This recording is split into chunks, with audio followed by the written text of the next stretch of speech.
I would like to welcome everyone this evening. My name is Tamara Trojanowska. I'm the director of the Center for Drama, Theatre and Performance Studies here, and just delighted to welcome all of you to tonight's meeting of wonderful minds and beautiful writers and people who will have a lot to say about novel histories and the very fine line between fiction and history that, of course, is never clear, not now for sure. So let me introduce our panelists and a wonderful moderator who will then hold this panel all together and engage the writers in a conversation about that very fine line between fiction and history. And of course, this evening not only is devoted to this topic, but it also celebrates the work of one of our own student, Maria Meindl, whose 2019 novel, The Work, has just been published, and we of course could not forsake the pleasure, the delight to host Maria and to make the book available to all of you who came to our center tonight. So the panelists, let's start with Jennifer Robson, who describes herself beautifully as an academic by background, a former editor by profession, and a lifelong history nerd. She is the international best-selling author of Somewhere in France, After the War is Over, Moonlight Over Paris, Good Night from London, and most recently The Gown, a novel of royal wedding.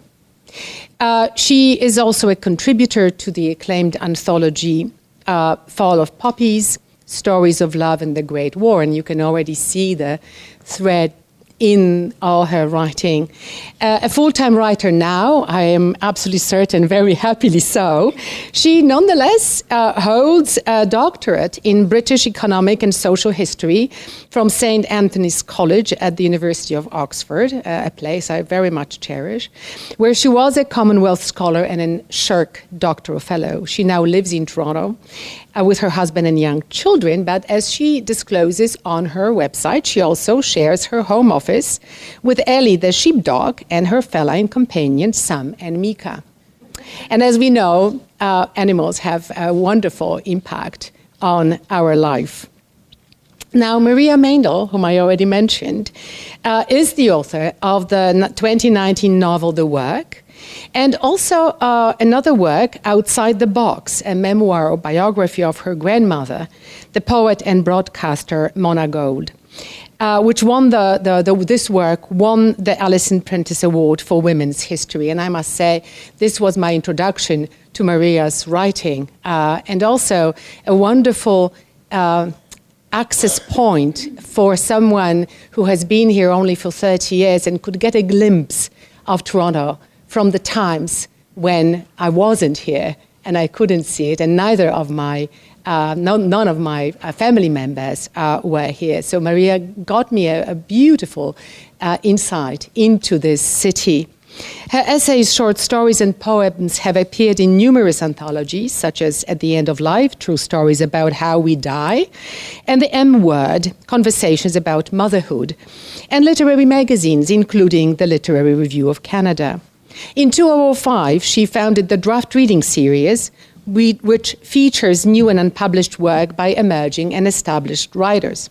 But she's also, as I mentioned, a PhD candidate at the Center for Drama, Theatre and Performance Studies, writing on Elsa Gindler, and I, again, am very privileged to be able to read her writing chapter by chapter, and it is as thrilling as her writing of fiction. And Eva Stachniak is an acclaimed and award-winning and internationally best-selling author of 5 novels. The Winter Palace, that was a Globe and Mail Best Book of the Year and made the Washington Post's most notable fiction list in 2012. She holds a PhD in English literature from McGill university. She worked for Radio Canada International, the Polish section in Montreal, writing and producing radio programs about Canada, and then taught at Sheridan College. She was born and raised in Poland, moved to Canada in 1981, and she now lives in Toronto. Her latest novel, The Chosen Maiden, was published in Canada, US, Germany, Poland, and Italy. And to my disgrace, I am noticing that the printer did not print out. I cannot believe it. I won't take it personally. Oh, please don't. There is nothing personal about it. As I am reading Eva's bio, of course, my heart is sinking down because her bio is on the second page of my notes, and I am noticing already that I do not have. Somebody has their computer. No, do you know what? I have a good idea. Okay. It'll be fine. If I can just simply ask you to save me from this disgrace and introduce yourself. I know you do describe yourself beautifully in singular words with full stops as writer, blogger, but most of all as reader. But please, do this job much better than I can do without my notes. Thank you for, is this on? It is not, yes, it is on. Perfect. We just can't hear it. So my name is Kerry, Clare, and I'm really excited to be here because these women are parts of literary communities that have been really important to me over the last 10 years as I have began to publish books, and Maria's essay was one of my favorite pieces in a book I edited in 2014, The M Word. And Jen has been a wonderful person to know since I started publishing novels. And I remember being at an event at the Polish embassy for your book, and that was pretty fancy. So my two novels are Mitzi Bites, which came out in 2017, and I have a new book coming out this October called Waiting for a Star to Fall. And it is a real privilege to be here talking with three of the most interesting people I know. So thank you for the opportunity. My first question is really big. Where does history start? So I'll narrow it down a little bit. I'm thinking about in terms of fiction. Where do we draw the line between what's historical fiction and what isn't? And I was looking at your first novel, which, you know, it's not historical enough that it would be, you remember the period, right, that you're writing about. But you're writing about history and engaging it, even though this is in like the 1980s. I guess so. I'm curious about your take on that. What's a historical novel? Where do you draw the line? I think it's a moving target, isn't it? You know, it was interesting, and I don't go to Goodreads. I don't look at Goodreads. I certainly never read the reviews there. But I remember seeing, like towards the end of the year, that that Daisy Jones and the Six had won the Historical Fiction Award at Goodreads. And I haven't yet read it. Everyone I know who's read it has loved it, but it's not something that I immediately pegged, like, personally as historical fiction. But it's set in the 1970s. And certainly to my kids, that's it's a period piece. It's a period piece. I mean, you know, like they're almost like, where would you get the clothes for people to wear? But they also think of the 90s as the olden days, shockingly to me. And so, I mean, to me, it's any period that I can immediately call to mind all the details of daily life without having to hop on Google or then turn to reference books. You know, but it depends on the writer, right? For me, I guess the 60s is kind of a hard stop, and then I can remember from the early 70s onward. So of course that's not historical fiction at all, because you know I don't feel because you're old. not historical. But it's a moving target, I think. What do you think? I would agree with that, and but perhaps my definition would be what is the focus of the book? You know, if the look is backwards, you know, if you have a character who is looking into the past, even if this is a fairly recent past, you know, it may be 2000, and the book is written right now, I can agree that if the author agrees with me, I would classify it as a historical novel, because it does require that sort of reflection on how things were. And I, you know, for me, historical fiction has more distance towards the world that it describes. It sort of removes us a little bit from the chaos of everyday life, and allows that ability to look back, and therefore with some hindsight. So also, I would classify as historical fiction any fiction that happens after a big event. You know, something that maybe we all share, but we know how it ended, and therefore if you go back and look how it happened, that would be historical fiction. So you can come up with, you know, any recent event, but if you write about how it happened, I would be quite happy to classify it as historical. Which sets us up very well with your book, I think, which is even more contemporary than Davy Jones and the Six, 1980s, 90s. Yeah, it's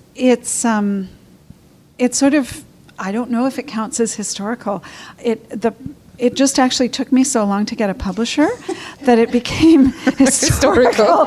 Kind of, I had history thrust upon me. But for me, I really struggled with my novel, just trying to make it work. And for me, it sort of took shape when it became about how people remember something. So I think it does tie in with what you're both saying, that when it became about memory and also about how history is constructed. And so it's actually more about the making of history than it is a historical novel, but it's a historical novel in that sense, or a history-making novel or something. Yeah. And memory is kind of what you mean, right? And memory is extremely important, and the function of memory, and how we access memories, and what happens if we know, because you know, how we remember also is very much colored by where we are now, right? So sort of the reconstruction and the fight with when we look back, knowing how things ended, what do we remember? How do we remember it? How many stories can we tell about it? I mean, a good historical novel does deal with that for me. So that will definitely, memory is part of my definition. And also my interest, you know, I find that really motivates me to write. You know, that I can tell the story from different points of view, and I can play with how my characters remember certain acts, because they will remember it differently, and maybe even differently at different times of their lives. And then how these pictures come together or do not becomes part of the novel. And Jen, I have a question about memory as well. So with the gown, memory is important. But your other books didn't have as much of a backward-facing point of view. Am I right? Well, because with the gown, I just decided to. I was in a mood to experiment and to see what I could pull off. Still not entirely confident. I have moments where I'm like, I don't know if the dual timeline thing worked or not, but it did. but what I was interested in, memory and less memory and more secret keeping, and which I think it kind of is directly adjacent, really, in that there's so much of the lives of people we think we know that are completely opaque to us. And I think I started thinking of it in terms of my grandmother's own life. And I had used her her life very loosely as a springboard for the book that I wrote before the gown, Good Night from London, which is about a young woman who's a magazine writer during the Second World War, and I was struck, first of all, with regret that I hadn't. We all go through this, that I hadn't talked to my grandmother more directly and properly interviewed her, really, about her life and her experiences. And then I realized at a certain point she probably wouldn't have told me that much anyways. I mean, we've all had that experience of when we've tried to sit down with grandparents, and you can only extract, I mean, you can't sit them down under a blinding light and interrogate them as if you're the bad cop. I mean, you have to keep things light, and she just never would have opened up in the first place, and which got me thinking about what kind of secrets people keep. And we were touching upon this at dinner, like the way that you can have family members who have an entire life that you just, in your wildest dreams, you never would have imagined could happen. And where that leads you as a writer, especially somebody writing historical fiction, it leads you down really interesting pathways. In terms of, and also just asking myself, well, what would I do if I uncovered, just the trail of some interesting secret, and how far would I dig to find out the truth? We all want to think that we have a princess or somebody important way hidden in our past. It's never true, but certainly so we not write fiction. not with my exalted family of sheep farmers and coal miners from the north of the British Isles. But yeah, but it's also memory, like the memories that our families share with us they're always going to be incomplete. Even if they're trying to be truthful and forthcoming, you're still only getting the tiniest little shred. And Maria, I just wanted to ask you a question about Jen referenced the dual storylines. Were the dual storylines always a part of your book? So Maria's novel, it takes place in the 1980s and 90s, but at the end of the chapters, there are these more contemporary references that allow us to reflect on the story. How did that become part of the project? They weren't always there. It was a different dual storyline, and I tried to flatten it out, and it was terrible. So this just came to me. The idea of the Flashforwards came to me. I don't normally work this way, but I was just desperate, and it was the middle of the night, and I just felt horrible. And they're nodding in recognition. Kind of, just like this kind of moment of desperation, like, where do I go? Nothing's working. And then it just kind of popped out. The first part popped out where it's the rape my prof, and looking upon this character from the outside. And then other ones just kind of fell into place. And it turned out to be, I think, the right dual storyline. But the weird thing was, I think it always needed a dual storyline. When I took the dual part out, it didn't work. It was very flat. I don't know if that helps. Well, I guess it's the reflection, the point that Ava mentioned. I want to talk about art in books, because between the three of you, you've written about theater, you've written about fashion design and dance. What's it like to put more visual kinds of art into words? What was that challenge like, and why was it interesting for you?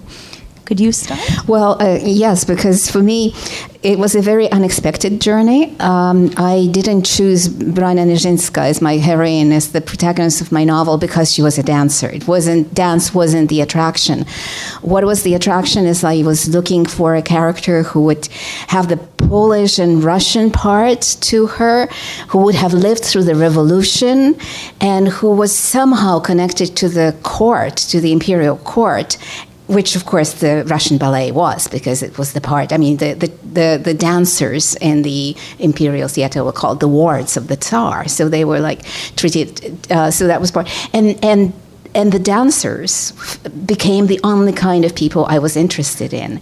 So at first, it was the character, and I mean, I read her memoirs, I read about her. She seemed to me just this wonderful person, and then the reflection came, oh my God, if I'm going to write about her, I better know something about dancing. So and did you know anything? No, I didn't know anything. I really didn't know anything. I mean, as any person, I mean, I've been to the theater, I've seen dance, but now I know it was kind of a blind seeing. It's just watching a movie that you don't understand very well. So, and not only I had to learn it, but I had to learn to write about it. And that's another level. And at first I was terrified. But on the other hand, I love the challenge and I love learning. And I thought, okay, if this is the ticket to write about the Nijinsky's, to understand dance, then I will do it, and we'll do whatever it takes. What it took was, first of all, reading about the history of ballet and reading about ballet in the 20th century and reading biographies of dancers and choreographers until I got the language and got enough historical knowledge that I can sort of peek into real dancing that was happening right now. And then the most marvelous part of it was shadowing dancers, actually getting to know them, going into rehearsals. I met marvelous people who were my guides, who took me to backstage, who showed me what it means to be a dancer, who talked to me, dancers who talked, and talked very freely. And I was like a sponge. I just listened. I was and that was the moment in which I was able to create a character. I was able actually to think, to dream, to be like a dancer, not physically, because my body would not go there with me, unfortunately, and I didn't even try. But that became possible. So in a sense, it was an adventure, a challenge, and became necessary in order to write a book about a woman who captured my heart for other reasons, for who she was, for what kind of artist she was. And then when you're writing about, when you sort of to answer the first part of the question, why art was that important for this novel, because as I wanted to write about the revolution, ballet went through the greatest revolution at the same time. So it was really the ideal topic for me, and the ideal people, the ideal characters to deal with. So that's how it happened with my novel. That's beautiful.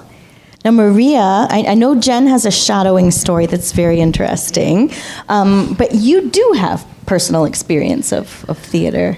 Some. I guess, one thing that really interested me is, and I don't know why, and it still does, I am still really drawn to the people who are behind the scenes and make things happen. And so that's actually my experience is more behind the scenes.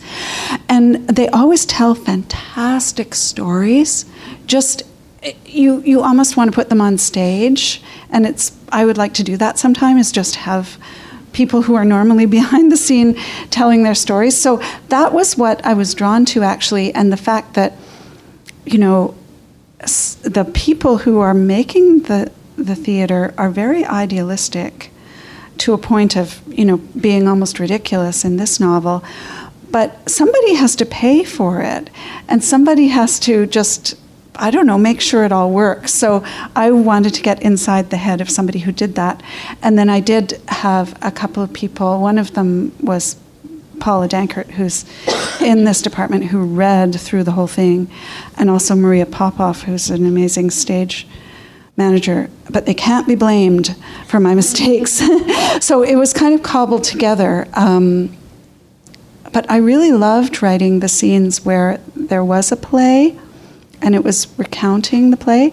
And I think it's because I actually was making it up, and I didn't have to deal with any of the technical sides of things. I didn't have to write a grant, and I could just, what a great way to do theater, just sitting at a desk. Well, nobody applauds, though. We will at the end. Yeah. Well, it's interesting because both Eva and Maria's stories are picking up on thoughts that were dancing through my head the whole time I was writing the gown. I mean, I started from a premise of not that I was interested in embroidery or writing about the royal family. I mean, that, let's face it, if you're somebody involved in the marketing of books, that's very helpful, but that actually wasn't what interested me. I wanted to know what it was like to live through the aftermath of the Second World War in Britain specifically. And but I needed something beyond the kind of the misery guts retelling of shortages, rationing, terrible weather, for almost 10 years. And where I found it was the now Queen, but Princess Elizabeth's wedding in 1947, which was astonished me at what a unifying event it was in the country at that time. And there really was very little dissent compared to what you would see today with a royal wedding, and people justifiably saying, this is really kind of ridiculous, all this attention and expense for two people, when there are so many people and causes desperately in need of attention. But at the time it was very unifying, and so I thought, well, that's something I can pin the book to, but I'm not interested in writing about the royal family. What I am interested in are the people behind the scenes who never get any attention, who may spend their whole lives working, doing incredible things, but they never make it into the newspaper. They're never applauded, and they're certainly rarely paid what they deserve, especially if they're women. And that's what led me kind of stumbling step by stumbling step to the women who embroidered the Queen's wedding, or the princess's wedding dress. And the more I dug into the story, and the more elusive they were, it was very hard to find any trace of them after 70 odd years. I was more and more convinced that they were artists. They weren't regarded as artists at the time. And in fact, the one woman that I did interview, who was just a delight, rejected that label for herself. She didn't feel that she did anything beyond, good, honest, solid work. She didn't see herself as an artist. But I very respectfully disagree with Betty, because I think when you look at the work and what it involves with this kind of very, very fine, detailed embroidery, you have to have an artist's soul for it to be beautiful at the end of the day. And so my approach to shadowing, and thank God it didn't involve anything like dancing, because I would have just had to sit there and watch from the sidelines, was to go. I went to London and I spent some time at a hand embroidery studio, a very small one called Hand and Lock, that had just celebrated its 250th anniversary. And one of their master embroiderers, who at the time was a young French woman who was 23, already had 2 degrees in embroidery from France, where they take these things very seriously, and she walked me through what it was like to do this kind of work, and it certainly wasn't comprehensive. I already did know how to sew and embroider to reasonably high standard, but not their standard. And it gave me a sense of what it takes to sit in that chair and devote your attention day after day to this kind of work. And it made me think more and more of what gets to be art. Like who's deciding? Who's making that grand decision? Who's drawing the line through what is and isn't? And quite often those lines, the check marks for art and the X's through what isn't art, seem to align with lines of privilege. Historically, it's white heterosexual men who usually got to make these decisions, and I just felt like a little bit of a rabble rouser, in a very modest way, going in and saying, well, I disagree. I think these women were artists in the same way Norman Hartnell, who was the designer, was an artist, but they've been forgotten. And that was the entire point of the book. At the end of the day, I just wanted to tell the story of these ordinary women and the work that they did. You're all, I guess, doing that a little bit. Maybe not ordinary women, but that there's a man in the spotlight, and you're telling the story women whose names we don't know. Would you agree with that? I like the unwritten and the forgotten points of view. I mean, it's sort of difficult to say that, for example, that Brania Nijinská is forgotten entirely. But when you think about the fame that her brother has, and her, yes, and you would say that maybe outside of the ballet circle, she is far less known. And therefore, I put that energy into, that draws my energy as a topic, just to put life into what big history forgets, or even if not forgets, just sort of pays less attention, and therefore I can fill in. And for me, I think that you can tell that story in different ways. You can write a nonfiction, you can write a biography of, let's say, Brania Nijinská, and she deserves a biography, definitely. I won't write it, but she does deserve, and she will get one eventually. But what a biography or a book of history, a book about embroidery does, it gives you facts, it gives you the story behind the craft, it maybe describes a life. What a novel can do is take you by the hand and say, come with me.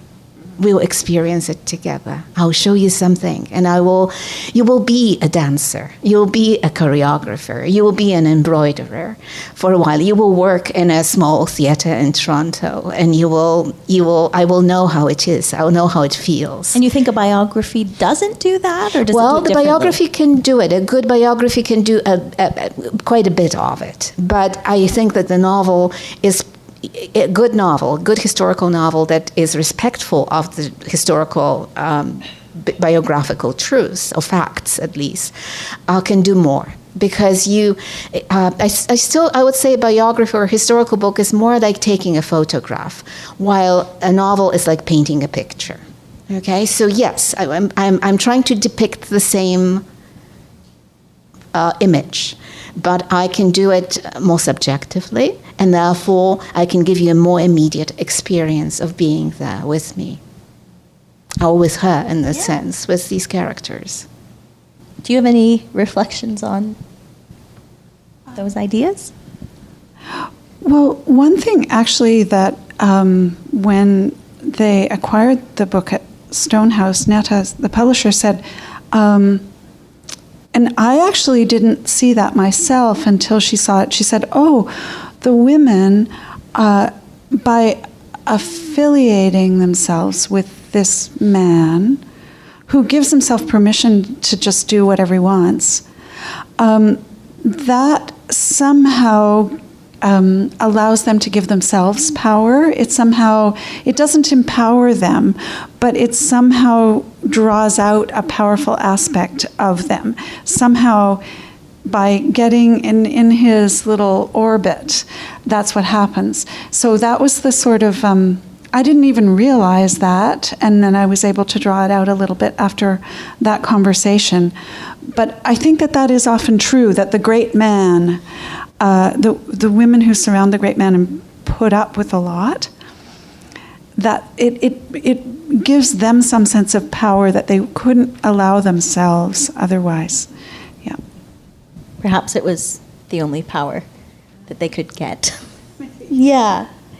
I think your backgrounds, we were talking about this over dinner too, in history.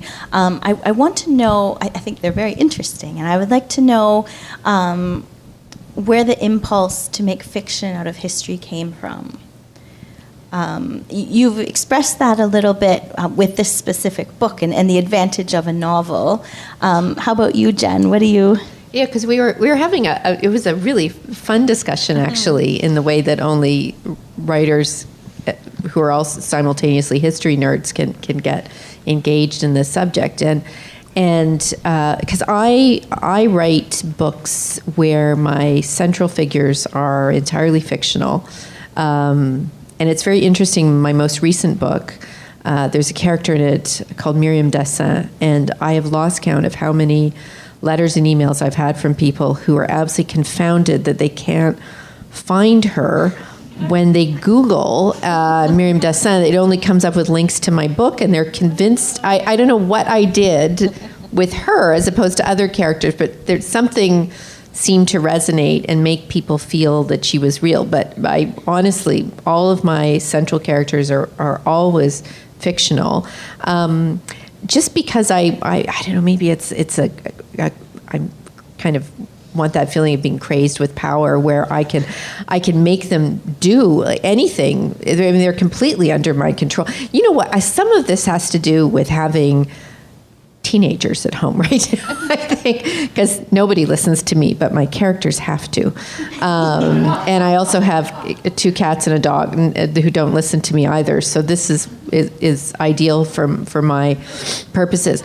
But I like to find the kind of the cracks or the open spaces in the historical record, and then find a way that I can insert my characters so that we were talking about this before, so it's not just possible that they could have existed, but it's entirely plausible that they knit in with the fabric of history. Because and I'll leave it to Eva to continue this, but what we're both fascinated by is the idea of, if you're adding somebody into the historical record, as it were, within the book, you're presenting them as a real figure. It's almost as if you've constructed a time machine and you've deposited somebody within the fabric of history. So what does that do to the history that surrounds them? And now I'm feeling a little freaked out, because I'm thinking, well, God, like these very ordinary people that I've created, they're the butterfly flapping their wings, and who knows what havoc they are unleashing in this alternate universe I've created. Although I don't think I'm going to go down the road of speculative fiction anytime soon, but it's the kind of thing I'll probably be lying awake at 3 a.m. wondering about if there's an answer to this. But I think that for me, writing about, why writing about history, and why going for inspiration to these, and why create these characters, for me it's the way of, I don't think that there is anything else I find compelling to write about. I'm not the kind of a writer who can write 6 volumes about myself.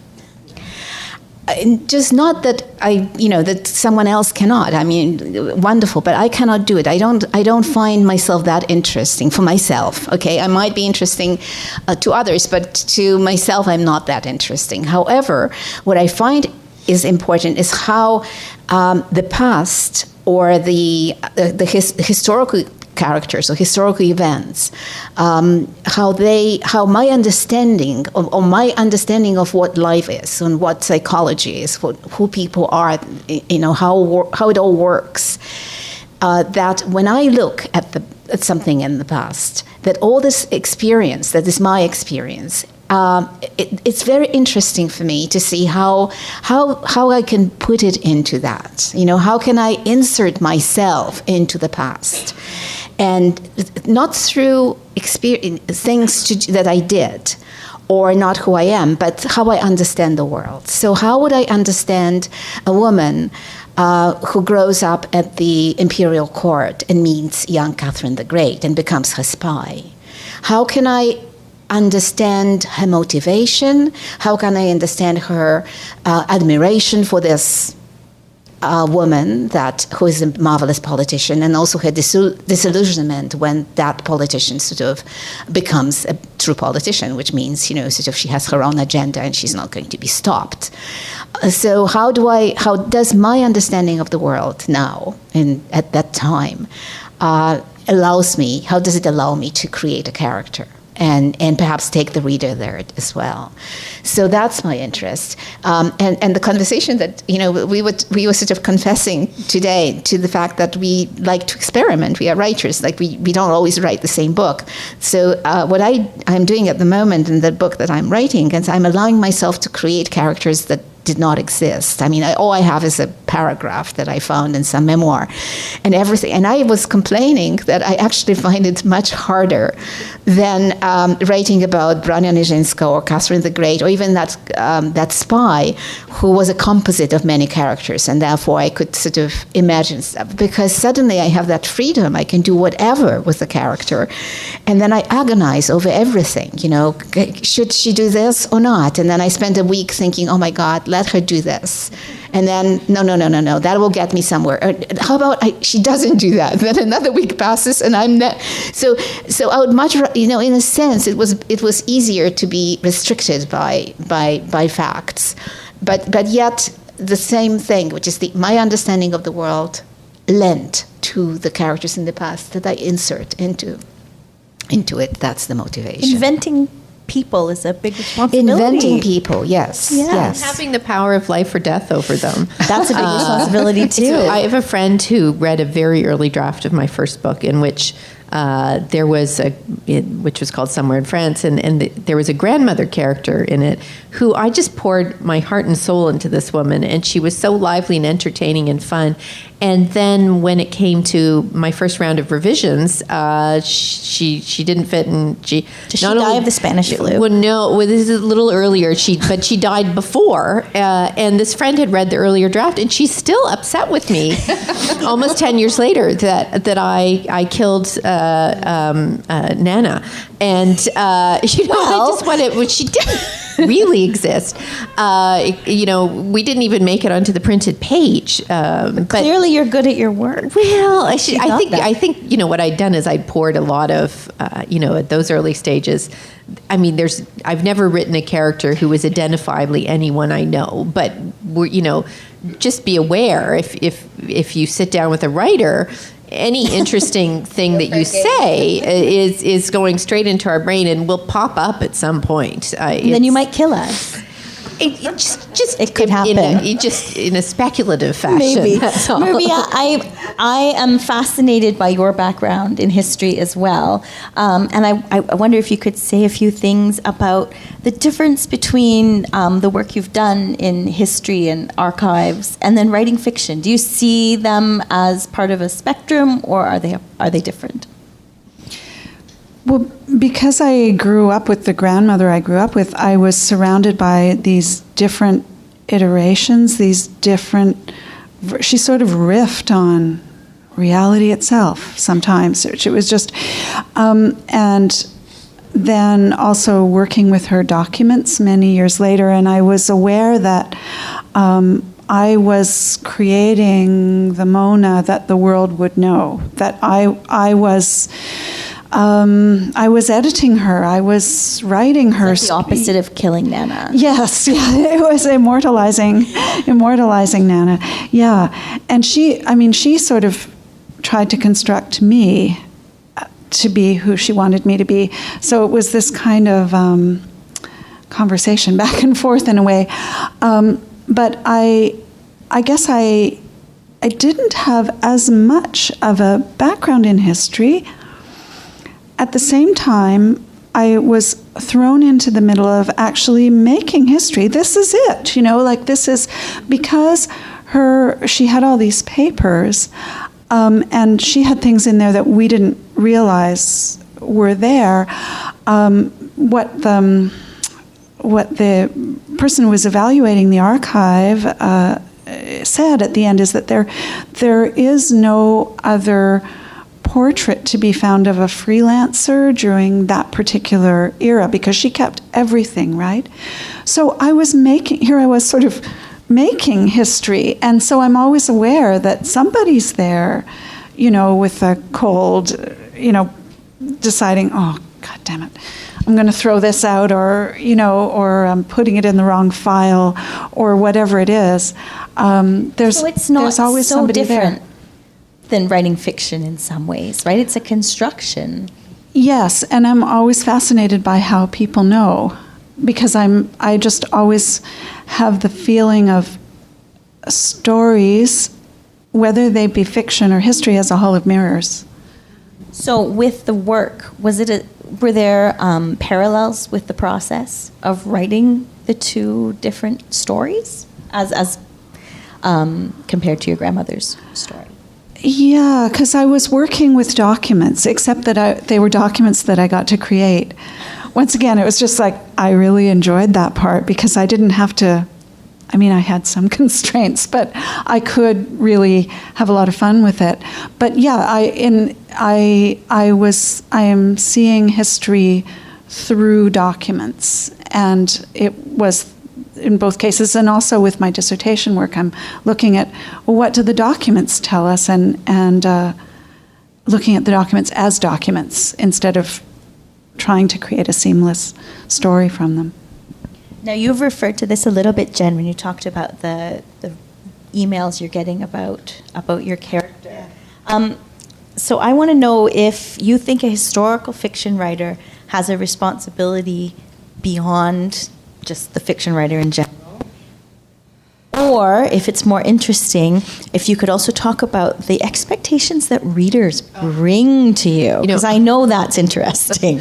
I got an email, not an email. It was a direct message through my Facebook page, which I had been a while since I checked, and there was a bit of a backlog, and one person had just sent a question. Percentage of history versus fiction ? And I just thought, well, I'm revising another draft of my book, so the answer is that there will be no answer. I just don't have. It sounds awful. I don't have time to answer that, but I'll answer it for you, which is, the history is the scaffolding that I build these books upon, and I try not to deviate from the history, the period in which I'm writing, in the sense that I don't want to make people completely. I don't want to create characters completely out of their time and place. I don't want them to feel like they've been dropped into the narrative as if they are in fact somebody who's popped out of a time machine or come through a wormhole in space. They have to belong to that period. And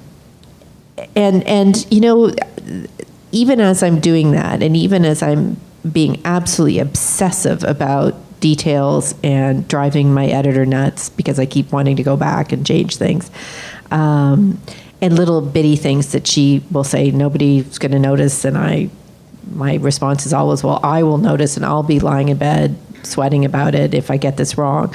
But even though I'm obsessive about that, I still know that I'm still not getting it right. I mean, it's a false conceit to think that someone like myself, age 50 in 2020, can truly know what it was like to be alive at the time of the Great War.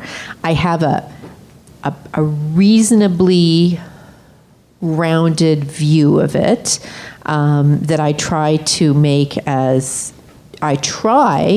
ensure is as objective as possible. But I also know that it's an impossibility to get everything right. Even people who lived through the time, looking at it through the lens of 50 years later, you could quiz them on details, and they might well get some of the quote unquote the facts wrong, because memory is plastic. In the original sense of the word, it's malleable. It changes.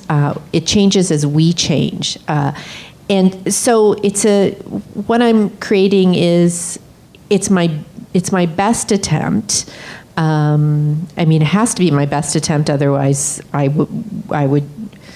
I don't know what I would just refuse to hand it over at the end of the day, or go down to my publisher's office. There's just a whole level of getting it right. That's required. People certainly react. Like when I make mistakes, I do hear from people, and and I'm always cringing. I mean, most of the time, the great relief with the gown was my real fear was that I would hear from people who had either very elderly ladies who had worked at Hartnell in the 40s, or their descendants, children, grandchildren, who'd spoken with them and that I would somehow have got something really, really wrong.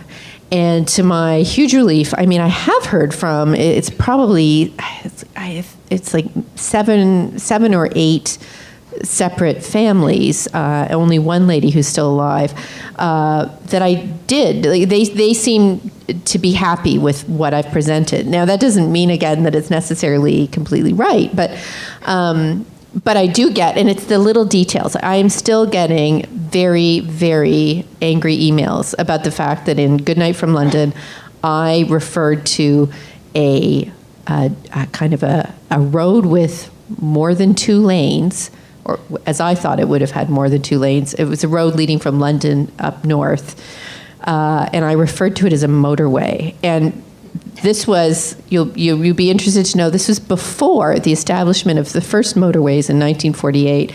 And I ought to have known that. Shame on me, shame. I mean, people get really worked up about that. And I'd actually just used the term because I didn't want to say highway, because somehow that seemed very North American. It was entirely my mistake, and it has been changed in future editions. But thank goodness. I know. I mean, how could I live with myself getting that term wrong? And so, that's just an example. There are bigger mistakes in all of my books. I freely acknowledge it. I just ask when you email me about it to maybe say something pleasant at the beginning of the email before you launch into what a terrible historian I am. Just if only because if you hurt my feelings, I probably won't write back to you. Fair enough. I might as well be honest. How do you deal with those expectations? Well, I first of all, I always what I feel is that I always write a contemporary novel about history. Whatever I'm writing, I cannot really leave myself. I cannot leave the time I'm from.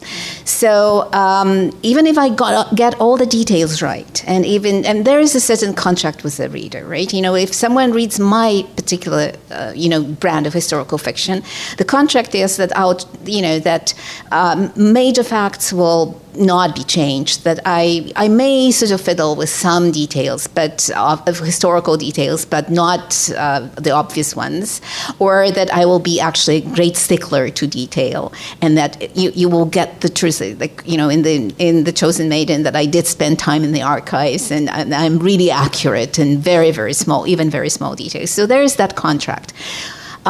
So my expectation is not so much to, yes, I'm trying to be truthful, as you say, I'm trying not to make mistakes, even though I will, because we all will, but I am writing, and I'm taking the reader into, I'm suggesting an adventure, I'm suggesting a trip down into a different world, a world set up in history. And it will be unique because I am going to take you there through my understanding, through my sensitivity, through my ability to understand human behavior, and that's the reward. Okay, and that's my excuse for taking you to the court of Catherine the Great, and to St. Petersburg in 1909, when Václav and Branya are working on the farm in their mother's apartment, and so on and so on. So I think that is the expectation that I'm happy to fulfill. Now, the other things, the readers who are very particular about details that we do get wrong, that doesn't really actually bother me. I'm quite happy that someone points it out to me. I do want to know if I've made mistakes. Yes. Just sometimes. And I know that people, I know that people like to correct, and that's fine. That doesn't. I don't feel that I have broken that contract with the reader just because I made a mistake or made an error. And if I'm true to the spirit of my understanding of how people could have felt. But I don't think I ever promise to recreate history. I don't think we can. It's a big request, isn't it? But I don't think we can. Yeah. That's why, historians rewrite history. Every generation of historians rewrites the history of the past.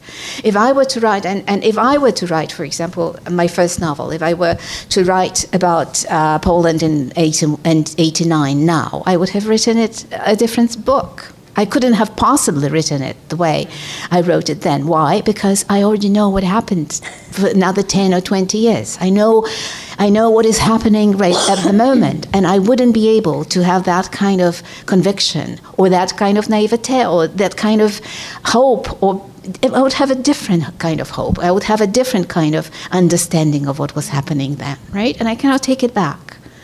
So for me, it's a contract with the reader. I hope that the reader who picks up my book understands that it's not going to be speculative fiction. I'm not going to play loose with facts, even though some writers can, and they can be very good at it.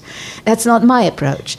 But I can promise a contemporary look at people from a different time, and perhaps different people than other writers would have found interesting, or historians would have found interesting.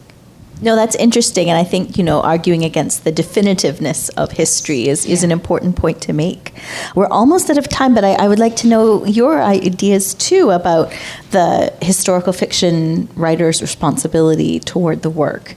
And I guess as someone who's also written nonfiction, is it a different responsibility?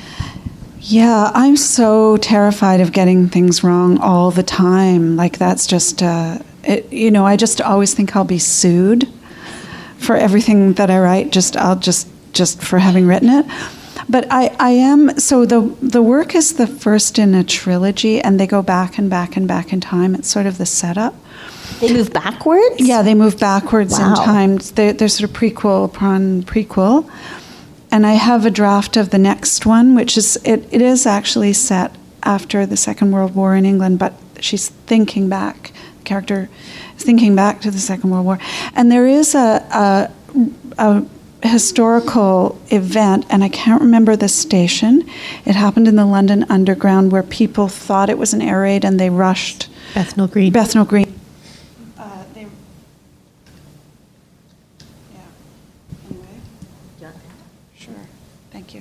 Yeah, so they rushed and they crushed each other. It was really awful.